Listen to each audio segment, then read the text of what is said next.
గారికి, అదేవిధంగా సతీష్ గారికి, ఇక్కడికి వచ్చిన కాలేజ్ ప్రొఫెసర్స్ కి, లెక్చరర్స్ కి, స్టాఫ్ కి, అదేవిధంగా నా ప్రియమైన చెల్లెళ్ళకి, తమ్ముళ్ళకి అందరికీ పేరు పేరున నమస్కారం.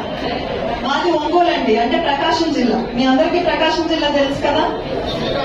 అక్కడి నుంచి ఇక్కడికి రాగానే, నేను హైదరాబాద్ లో ఉంటున్నా, ఇక్కడికి రాగానే నాకు మొదట అనిపించింది ఒక పోరాట గడ్డ, ఒక ఉద్యమాల గడ్డ.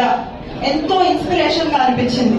ఇక్కడికి వచ్చే ముందు ఇక్కడున్న హిస్టరీ గురించి చదివేటప్పుడు, తెలుసుకునేటప్పుడు నాకు అనిపించింది ఇక్కడ పుట్టిన మీ అందరూ ధన్యులు.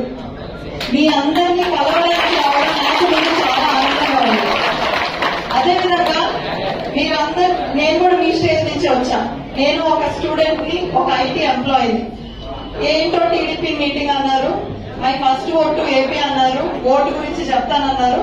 అక్కడ క్లాసుల్లో లెక్చరర్ల పాఠాలు వినలేక ఇక్కడికి వస్తే ఇక్కడ కూడా మళ్ళీ పాఠాలు చెప్తున్నారని భయపడుతున్నారు కదా. నిజం చెప్పండి. ఎస్ అన్న వాళ్ళు నిజం చెప్తున్నారు, నో అన్న వాళ్ళు మొహమాట పడుతున్నారు.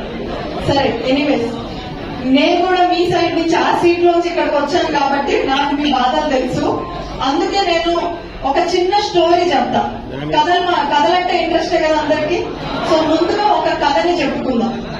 ఒక రాజు కథ. బొబ్బిలి అంటే రాజుల రాజ్యం కాబట్టి ఒకప్పుడు మనం కూడా ఒక రాజు కథ చెప్పుకుందాం.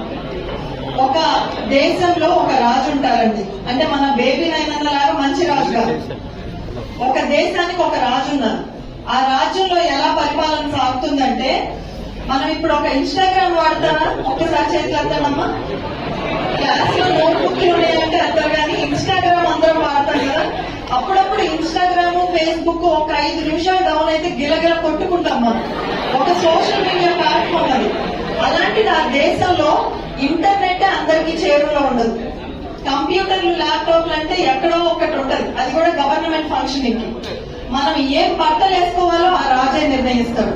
మనం ఎక్కడికి వెళ్లాలో ఆ రాజే నిర్ణయిస్తాడు. మనం ఏం మాట్లాడాలో ఆ రాజే నిర్ణయిస్తాడు. మనం ఏం చూడాలో, ఏం వినాలో ఆ రాజే నిర్ణయిస్తాడు.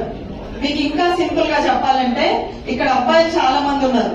ధోని హెయిర్ కట్లు, రామ్ చరణ్ హెయిర్ కట్లు చేయించుకుంటున్నారు ఏ సినిమా వచ్చినప్పుడు దానికి తగ్గట్టు. కానీ ఆ దేశంలో హెయిర్ కట్ కూడా రాజే నిర్ణయిస్తాడు.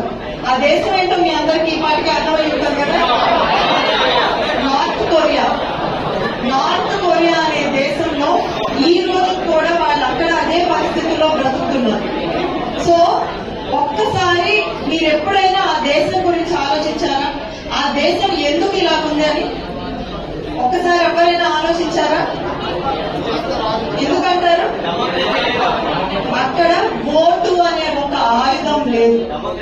అక్కడ ఓటు అనే ఒక ఆయుధం లేకపోవడం వల్ల అక్కడ మంచి రాజులుంటే ఈ రోజు బొబ్బిలి ఎంత డెవలప్ చేశారో, బొబ్బిలి ప్రజల కోసం ఎలా నిలబడ్డారో మనం చూసాం. సరైన రాజులు లేకపోతే ఈ రోజు కూడా ప్రపంచం ఇంత అడ్వాన్స్ అయిన తర్వాత కూడా వాళ్ళు ఎన్ని కష్టాలు పడుతున్నారో మనం చూసాం. ఒక్కసారి ఆ దేశం నుంచి పక్కకు వద్దాం, ఇంకొక విషయం మాట్లాడుకుందాం. ఒక రాష్ట్రం ఉంది, అందమైన రాష్ట్రం. ఆ రాష్ట్రం ప్రజలందరూ చాలా ఆనందంగా బ్రతుకుతున్నారు. అప్పుడు వాళ్ళు ఒక లీడర్ ని ఎలక్ట్ చేసుకున్నారు.